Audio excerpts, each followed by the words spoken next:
All right, welcome back. So, last time we talked about length along the arc of a function's graph. And today we're going to introduce a new object that also has sort of a length about it.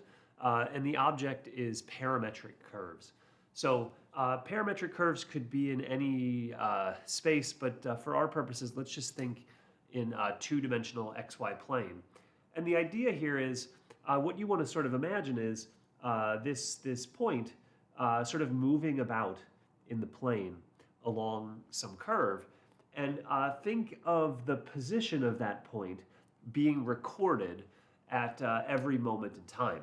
So where the object maybe begins moving would be at like x of 0 comma y of 0, and maybe later we're at like x of 1 comma y of 1, later still maybe x of 2 y of 2, and in general every point along this path would be given by some expression x of t and y of t, where x of t gives the x coordinate of our point at a given time t, and y of t gives the y coordinate of our point at a given time t. Normally, just for the sake of simplicity, we assume that the x of t and y of t expressions are differentiable functions. So, hey, we're dealing with functions that we can at least sort of play calculus with. We have seen examples of parametric curves in our past, certainly, and a classic example is the unit circle. So we could, I guess normally when we express the unit circle, we use theta instead of t, but you could just as well replace theta with t. That's perfectly fine, well and good. And well, every position along the unit circle could be described as an ordered pair of the form cosine t comma sine t. At t equals 0, we're at the point on the right side of the unit circle at 1 comma 0. And as t increases to pi over 2, we get to the top of the unit circle. As t increases to pi, we get to the left side of the unit circle. As t increases to 3 pi over 4, back to the bottom of the unit circle. And in fact, we return to the point x0 comma y0 when t is 2 pi. And then we sort of continue around and around and around we go as t would continue to increase above 2 pi. So here's sort of a classic example of a parametric curve where you can sort of imagine this point that is moving along the unit circle, just sort of moving along that curve in perpetuity. So one of the questions that we're going to ask about parametric curves related to what we had previously asked about arc length of a function is sort of, can we determine the distance traveled along the path of a parametric curve? And if you just imagine yourself a parametric curve, say between time t equals a and time t equals b, certainly there is some length that has been traveled along this curve. If we're tracking the dot that's sort of moving along this curve at every moment in time, this dot has traveled some amount of distance. You could sort of take a piece of string and set it along the curve there and maybe determine what the length is, but could we use calculus to sort of approximate the distance traveled? Well, we could if we essentially break the parametric curve up into a bunch of bite-sized pieces and just linearize each of those pieces. So this is sort of a classic calculus trick, right? Take something that's very curved and chop it into a bunch of linear pieces. Well, this here has only 5 linear pieces, and the sort of orange approximation of the purplish colored curve is, well, only so great. But if we had 50 pieces instead of 5 pieces, boy, we'd be almost right on top of that curve, and we'd be getting a pretty darn good approximation.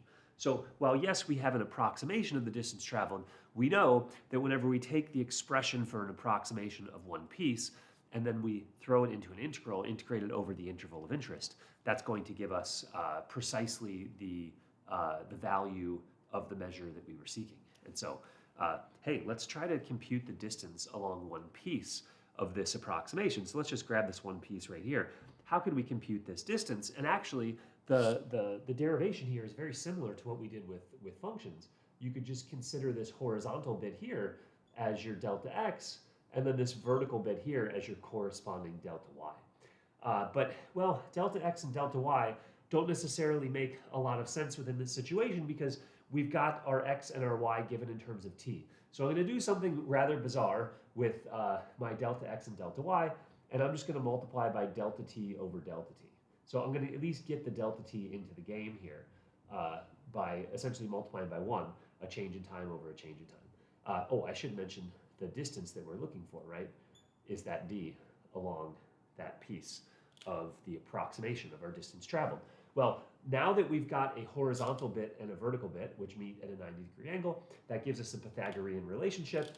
And so we'd essentially have what? That delta x times, and I tell you what, the blue marker is a little bit harder to see than the orange. So let's go like this. So let's say delta x times delta t over delta t squared plus delta y times delta t over delta t squared. Boy, I'm almost running out of space. Let me come over here, would be distance squared. Right? So this is just the classic Pythagorean relationship that would exist within this triangle. And, well, if we solve for distance, we would get distance would be equal to the square root of this thing that's on the inside. Now, I'm going to rearrange some of these terms a little bit. I'm going to go delta x over delta t squared times delta t squared, essentially taking the delta t that's in the denominator here, putting it under the delta x, and then leaving the delta t that's left in the numerator sort of off to the side. And then I'm going to go here, delta y over delta t squared, delta t squared. And at this point, actually, something nice happens. Note both terms have a factor of delta t squared inside a square root. So if we factor the delta t squared outside of the square root, we would have the formulation distance is equal to delta x over delta t squared plus delta y over delta t squared, and that delta t squared that we factored out would just be a delta t on the outside of the square root. And why I particularly like this expression is because this delta t would become a dt when we throw into an integral, and that dt would provide a variable of integration that is consistent with the expression for our parametric curve. So if we take the distance along one piece, which we have computed, and now we turn into a distance along our path, well, now we just have to integrate. We're going to integrate from a to b, a being the time at the beginning of our path, and b being the time at the end of our path. And, well, we just take that expression, replacing the delta x's with d's. And so we end up with what? Square root of dx over dt squared. Note, by the way, that is just the derivative of the expression for the x-coordinate of our parametric curve with respect to the time variable. And then we have dy over dt squared. That's just the derivative of our y expression with respect to time. And then we've got the dt hanging out on the outside. So this is a very nice expression for the distance along our path. And hey, let's put this to work. I'm going to scrub the slate clean, and we'll see some examples. All right, so let's put this formulation for distance along a parametric path to work, and let's use an example that we're familiar with, namely with the unit circle. So we're going to find the distance traveled along the path cosine t comma sine t on the interval from 0 to 4 pi. Now, thinking about this with respect to the unit circle, if we go around the unit circle for every 2 pi units of t, going 4 pi, we're going twice around the unit circle. So you could think about what the distance there ought to be. Radius 1, it should be 2 pi distance around the unit circle every time as well. So, well, let's use our formulation here. For the distance along our path, our distance is just going to be the integral from 4 pi of dx over dt squared plus dy over dt squared dt. So just taking our distance formulation and throwing in our bounds of 0 and 4 pi. Now let's throw in our dx over dt and our dy over dt. Well, dx over dt is the derivative of our x expression. Our x expression is cosine t, so the derivative of that would be just negative sine t, and of course that's squared. And the derivative of y would be the derivative of that sine t, which is cosine t. Now, thinking about this, minus sine t times itself would actually just be sine squared. And so we'd have, whoops, that's a square root, not an integral sign. I already drew the integral sign. Let's see, this would be sine squared whenever we take minus sine times minus sine. And then, let's see, cosine times cosine would just be cosine squared. So we have plus cosine squared. But something very nice happens here. Note, sine squared plus cosine squared, that's a classical trig identity equal to 1. So we just have square root of 1, or just 1 on the inside, because square root of 1 is just 1. And hey, now we're just integrating the function 1 from 0 to 4 pi. What function has a derivative of 1? Well, that's t, so now we've computed our antiderivative, but we need to apply the fundamental theorem between 4 pi and 0. Plug in 4 pi, subtract, plug in 0, you'll get 4 pi minus 0, or just 4 pi. And again, this harmonized exactly with what we were anticipating in this situation, in that allowing t to go from 0 to 4 pi, we are going twice around a circle of radius 1, each time around the circle of radius 1 of distance 2 pi. And so something that's sort of just worth noting here, and maybe I'll just make a note here, the distance traveled is different from length of curve, right? Because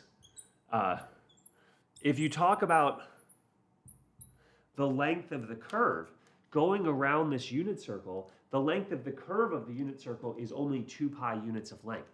But the distance traveled by our dot here, our dot has gone twice around the unit circle. So the distance traveled, well, it's done 2 lengths of the curve, so 2 laps, so to speak, around the unit circle.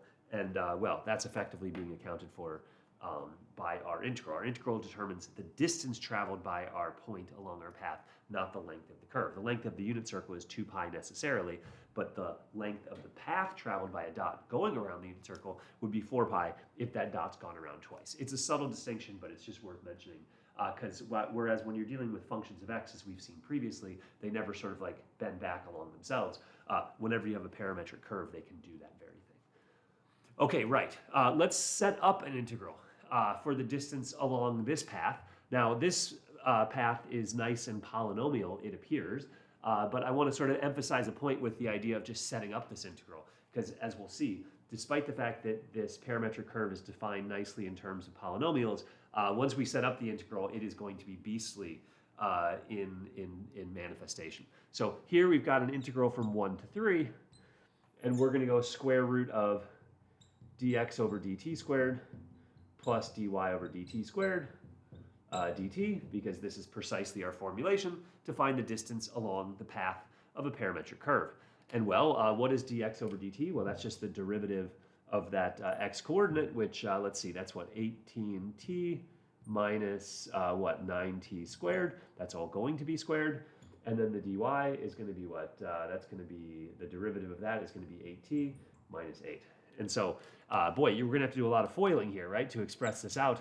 So foiling the 18t minus 9t squared, I tell you what, I'm just going to leave it as it is written, because I don't even want to have to write, like, 18 times 18 is just bigger number than I want to deal with at this moment in the day. So let's not even sort of mess with the expression, but let's just reflect upon the fact that if we did FOIL this out, and then we FOILed that out, we are going to have like a nasty expression inside that square root. And you might want to like use u sub to try to integrate, but you're going to run into issues with that, because letting the inside of this square root be u, the du over dt shows up nowhere else in our expression. So if u sub's going to work, the inside function u has to have its corresponding du somewhere within the expression, which is not occurring here. So in fact, to even evaluate this integral is almost certainly going to require some numerical approximation techniques. And frankly, if I was dealing with an evaluation of this, I'd probably be going to a computer algebra system like Wolfram to compute. So an interesting aspect of parametric curves, while the formulation for the distance along the path is really nice, it actually has some parallelism to the expression for arc length of the curve.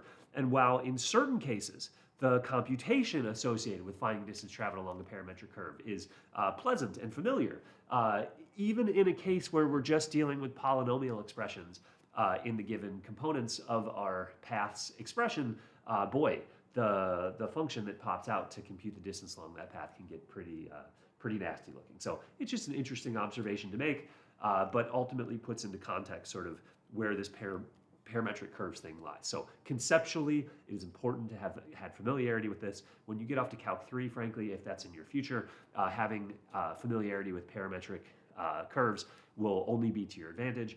And yeah, at least from our perspective, when it comes to actually computing these integrals, they can get pretty nasty. So yeah, have Wolfram Alpha in your back pocket whenever you're working through your WebAssign. You'll need it on occasion. But for now, that at least gets us off the ground with this idea. And well, that's that.